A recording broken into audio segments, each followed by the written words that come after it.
Yes. Huh. Unfortunately, our dear listener will never hear that because I Nope. didn't press record. You didn't. That's on you, bud. Bud. Oh, we're on bud terms now. Wow. I don't know what's worse, bud or pop. Oh, old man. Now which is worse, pop or pops? Yeah, well, there we go. Okay. Mm-hmm. Are we ready? Are we ready? I don't know. Are we ready?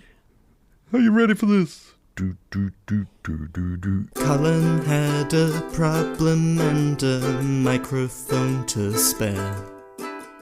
Thomas took it up and so the podcast went to air.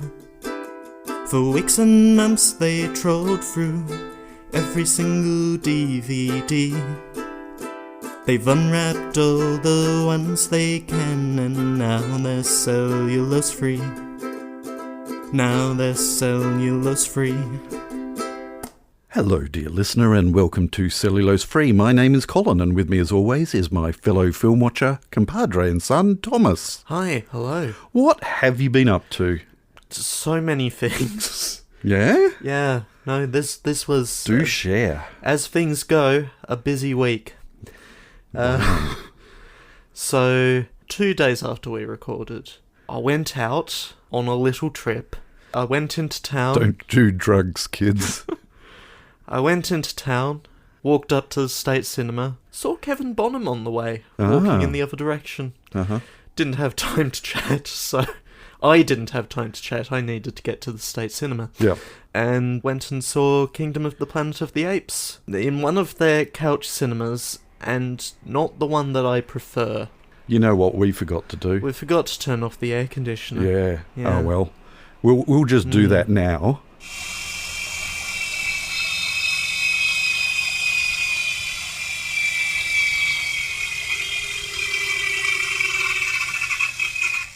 Anyway, where were we?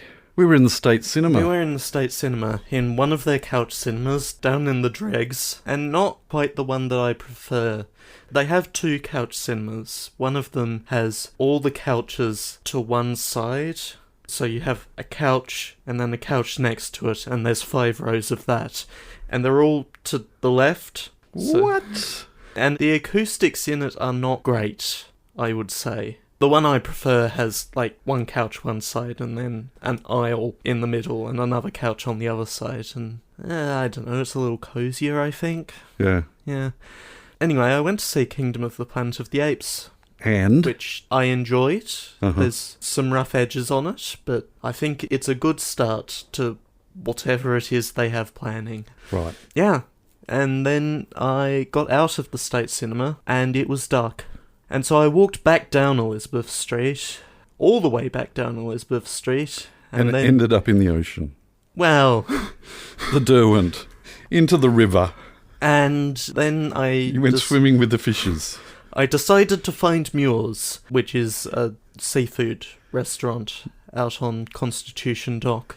And in the dark, it's actually pretty difficult to find Muir's What? if you've gone all the way down Elizabeth Street and are following the paths along the waterfront. I think I walked past it and did not notice because I'd gone round the back, basically. Good grief. Yeah, it's very recognisable from the front, Yes. but from the back, not so much. And so I pull out my phone and I'm looking at the map and it's like, oh, it's right there, okay. And so I went in and I had some fish and chips for $19 plus a service charge. What? Of a few cents, but Oh, right, okay. which I think was just from FPOS. Yeah. Yeah. The Australian Blue Grenadier, which leans a little fish fingery for my tastes, but Right. oh well, it was a decent serving of chips. I had to grab a tomato sauce bottle from an adjacent table because there wasn't one under the, I assume, fly-protecting dome. No, that's the cone of silence. Right. If you're wanting to have a private conversation with the person you're eating with, you hold that above your head and no one else can hear you. sure. What? And then had mint choc chip ice cream from their ice creamery. Because you have to. You have to. Yeah. Yeah. Gotta get those small but full choc chips. And then I got on a bus, possibly a little early. This bus was headed for Gilston Bay, and I was under the impression that all buses leaving Hobart would end up at Eastlands at some point. This one does not. This one goes to Gilston Bay, and I realise this, and so I get off, and there I am on the side of the East Derwent Highway. I haven't seen it yet, but I've received a message from Mum, I assume, saying that if I have trouble with the buses to let her know. But I'm like, no, I've got myself into this scrape, I'll get myself out of it. And so I catch an Uber for the first time. What? Oh, good grief. Because it turns out that the next bus would be like an hour away, and I'm like, I don't want to bother anyone right now. There's a guy there who wants to take people places. I don't know, you put some money in your wallet and what happens? You're buying $20 fish and chips and Ubering everywhere. I do not intend to Uber everywhere. It was a case of, Did you wave like the Queen as you travelled in your Uber? No, this is just like a white Toyota Camry. This is not especially glamorous. Yeah, and so that was my day. Good. And then, like, the day after, my music went up on streaming services, and that was cool. It went gangbusters. Literally hundreds of streams of not the song on that soundtrack I would have expected. Okay. The 2 tracks on the soundtrack, one of them fairly buried in the episode, like, barely shows up, but it is there, and it turns out to be the one that people want to listen to more. Fair enough.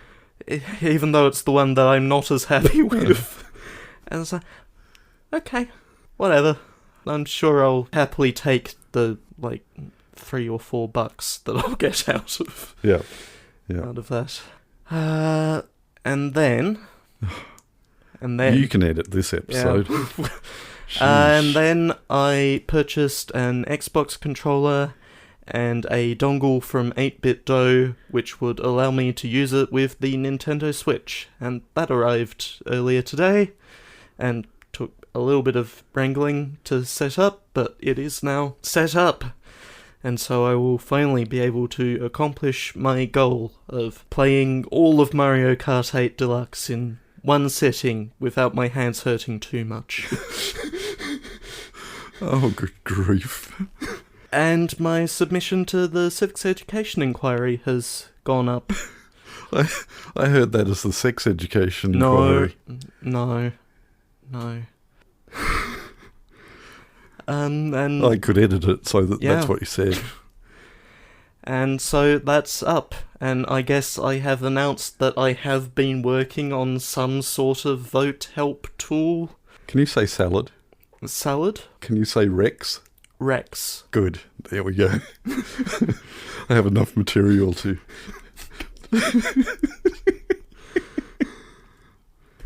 I can't believe you fell for that. Well, not really thinking about whatever it is that you're doing over there.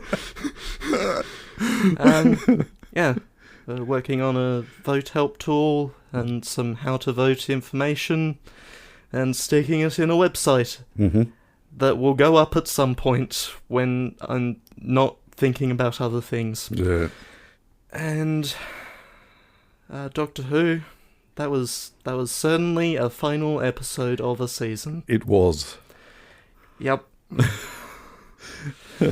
and that's about it for the commentary on that.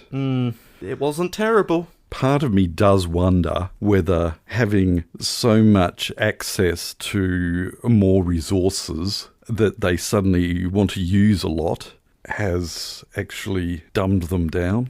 No, I'm not sure that's it. Sacrilegious of me to say, but it might be a Russell T Davies problem. I think it is. Yeah. I do. Yes. I don't know. Speaking of Doctor Who, Yeah. something came up on my Facebook memories today Yeah. that I'm going to bring up and get you to read. So this is on this day 12 years ago. Colin, 26th of June 2012. The two eldest have finally seen their first Who and want to watch more. And it was Rose. It would have been Rose, yes. It was, it says at the bottom. So there we go. 12 years to the day, and here we are talking about Doctor Who. Yeah. Anything else? Nothing I'm interested in talking about. What about you? What about me? I'm sort of in that stalled limbo myself as far as putting together something that I've got everything to put it together, but it's taking more time than I want it to, and it's frustrating me. I don't have everything that I need to do what I'm trying to do, which forms part of my submission to the civics education inquiry. It's Okay, like, yep. you know, you all could make this a little easier. Yep. Turns out, you know, machine-readable data, just for, like, candidates in ballot order, difficult to come by. The AAC provides it, Queensland provides it, nobody else seems to provide it. Huh. So, have to do weird things with scraping, and webmasters don't typically enjoy people scraping data. No. It takes a bit of bandwidth. Yep. Well, I do have everything that I need. It's just taking me a long time. Yeah. And that feeling of, oh, is this really worth it? And it's not time critical, but it is time related. Yeah. So, yeah, I've just got to get in and do it. Instead, I'm podcasting. Well, that's scheduled. Yeah, but I mean, there are other things that I'm doing that are biting into my time, but I need to do as well, and that is getting some steps in, and I've been conscientiously getting out and getting lots of steps in, and one of the days this week, part of that getting steps in also involved getting materials for this thing that I'm working on. So I was sort of killing two birds with one stone. And then the second bird got away, didn't it? That's right. That's right. Other than that, yeah, taking photos, the usual stuff.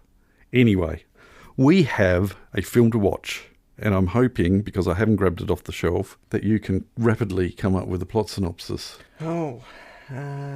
Because it's on Stan. Right. I could bring it up on Stan, and you could read the Stan blurb. He says as he opens Stan himself on the tablet, because I know they're going to have a plot synopsis. Yeah. A behind-the-scenes look at the annual Penguin World Surf Championship and its newest participant, up-and-comer Cody Maverick. Which, you know, if you're going for the mockumentary feel, that is the perfect encapsulation, isn't it? Mm-hmm. All right. Right. I had forgotten that... I haven't watched it, but I had forgotten that there was a WWE tie-in sequel. Oh, really? Yeah, Surf's Up 2, Wave Mania. Right. Starring John Cena. Good. And The Undertaker. And Vince McMahon. There is possibly a reason why we have not watched that. No. No. All right. So we're watching Surf's Up. I'm going to get the TV set up with some streaming service. We're going to watch it. And then we're going to come back and we're going to talk about it. So we'll catch you on the flip side. Where you will find lots of water. Please do not drown. Don't flip. Don't flip. You mongrel.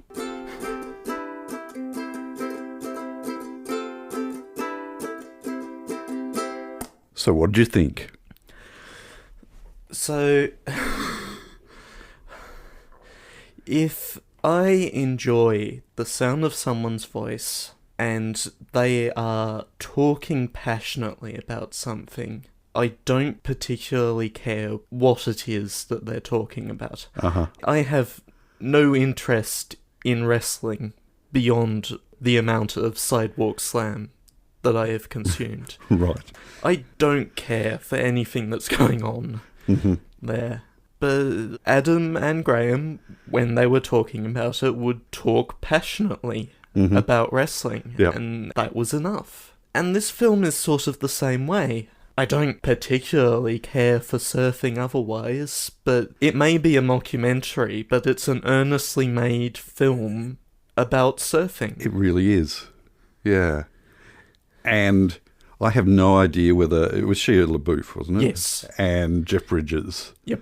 The banter between those two, you felt that passion. I Yep. have no idea whether they've ever climbed on a surfboard themselves, but they oozed it. And I also don't know how much of that was ad-libbed or improved. But it was just solid. I mean, I'm very familiar with the bizarre people that I follow on YouTube.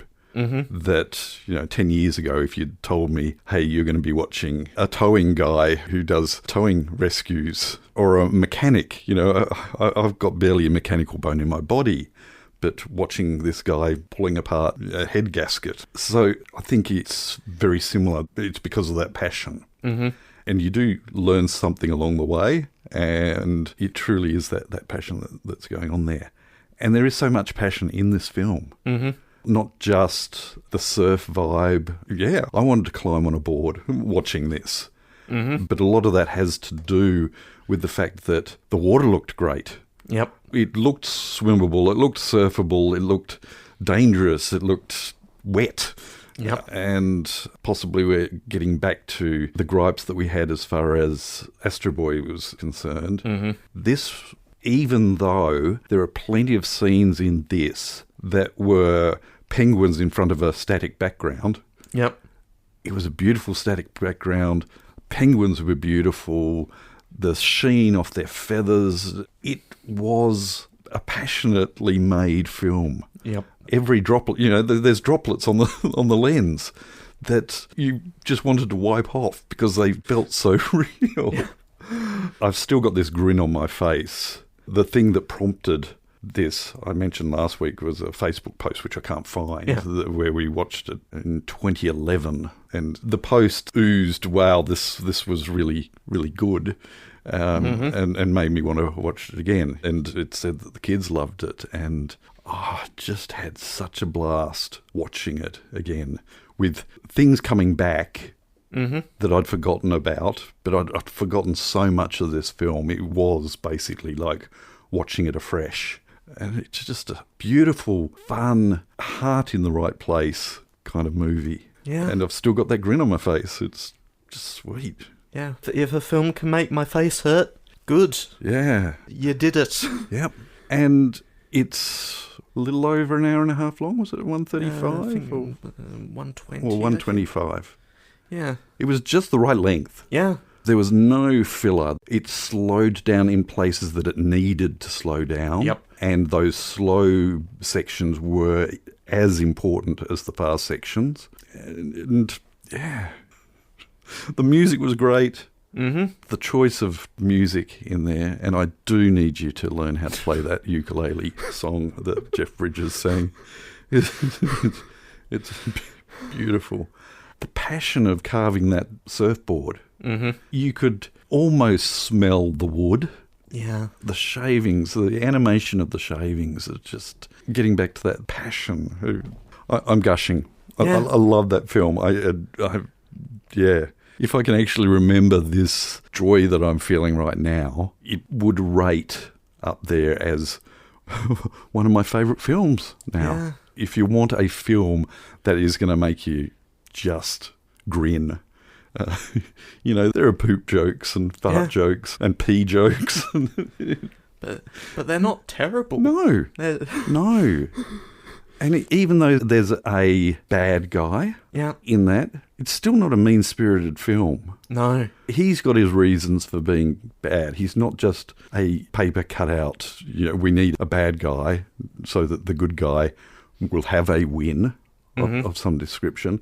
No, he was a character that you didn't hate, in that he filled that purpose. I see how this man has happened. Yeah. There are things going on in his world that has definitely made him the way that he is. And sure, that is the case with all bullies. I'm sure that there are reasons why bullies are bullies. And this guy's a bully.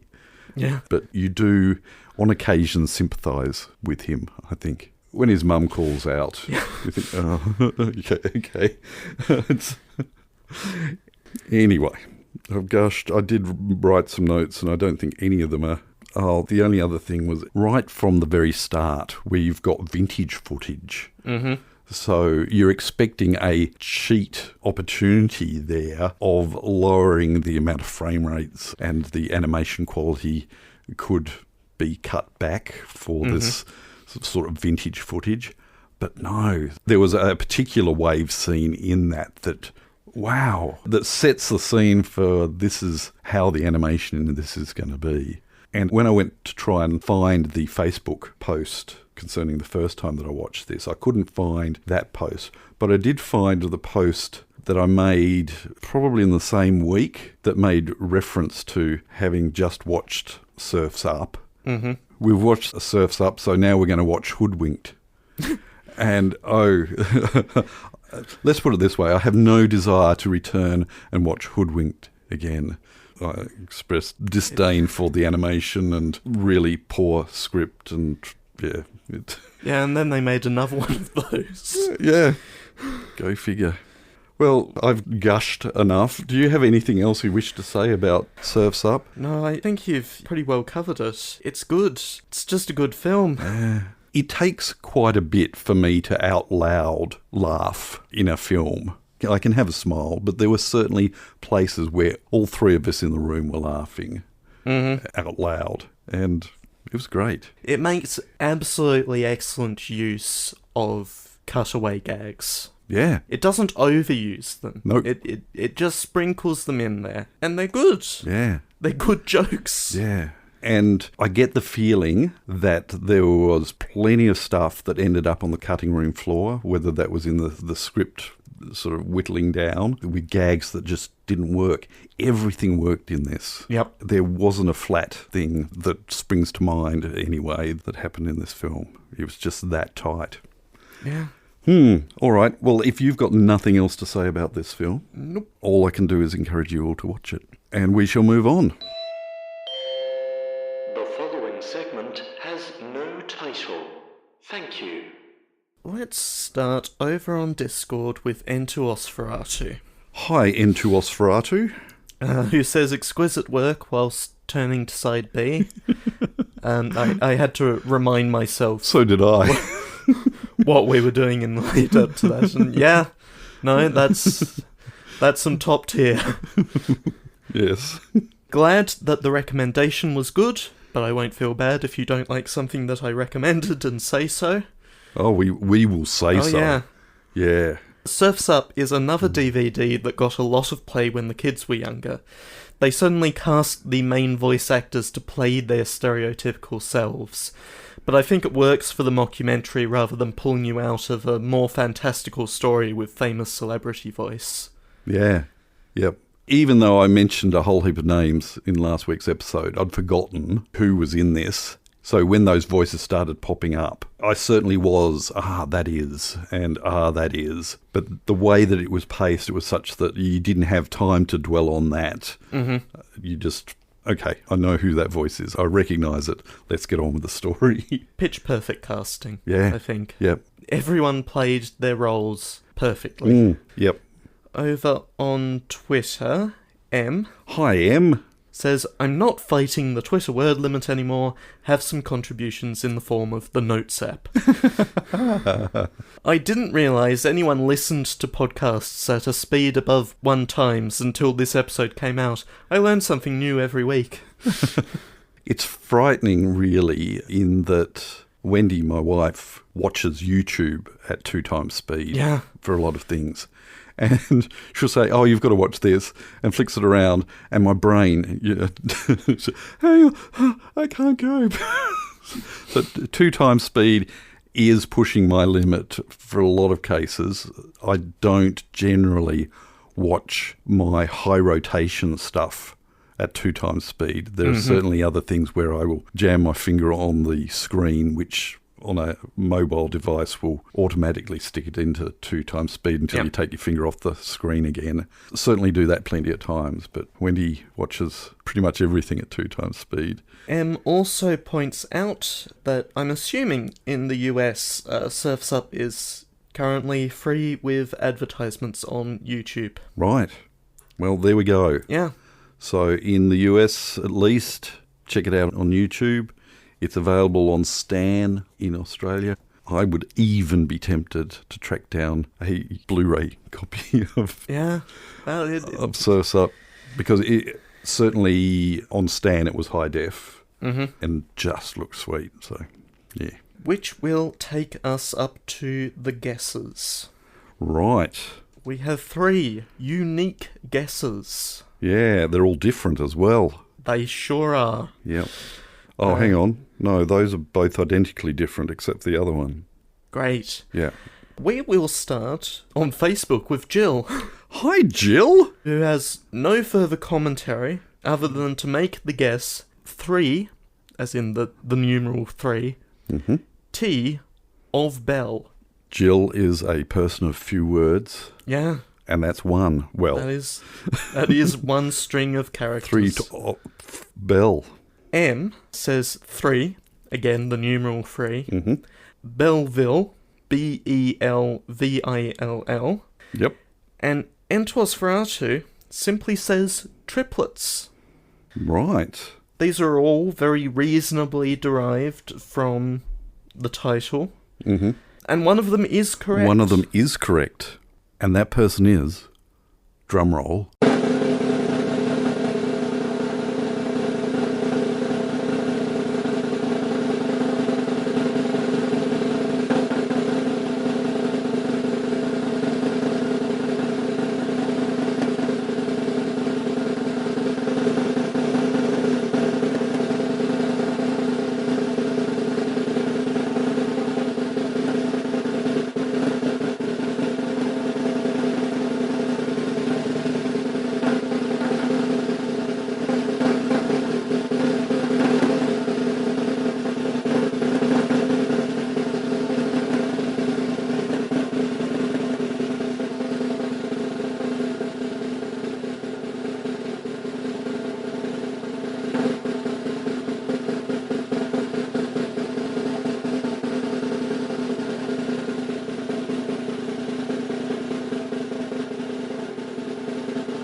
Entosferatu. Yay! Well done, Entosferatu, for guessing triplets.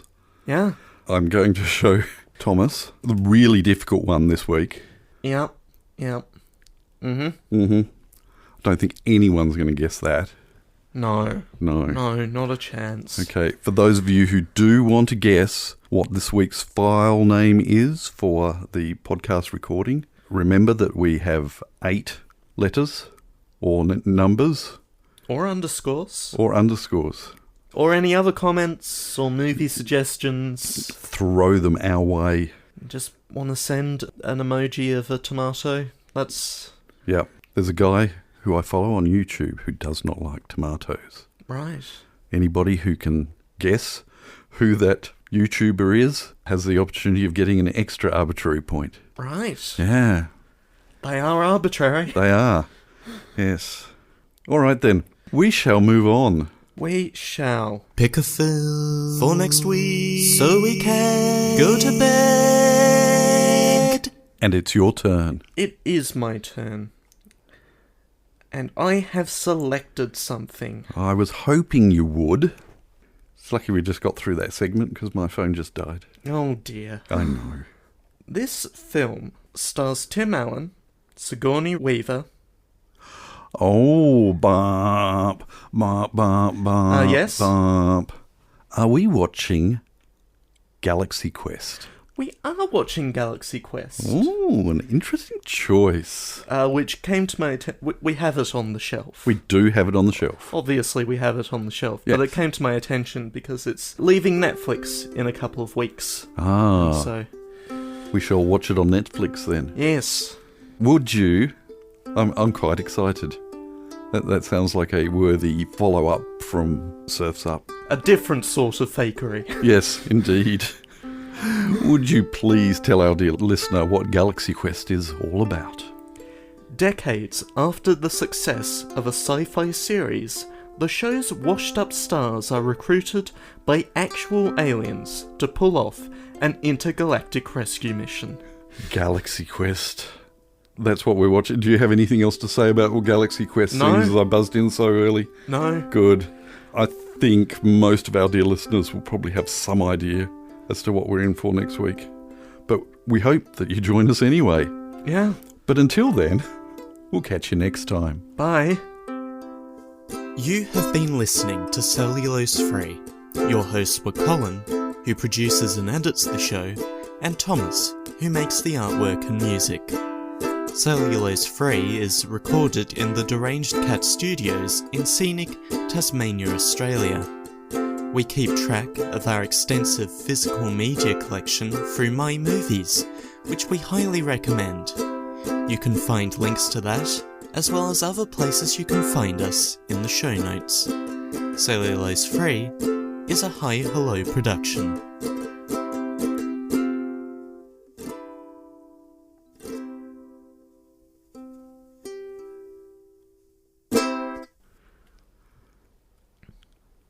Ooh, brain buzz.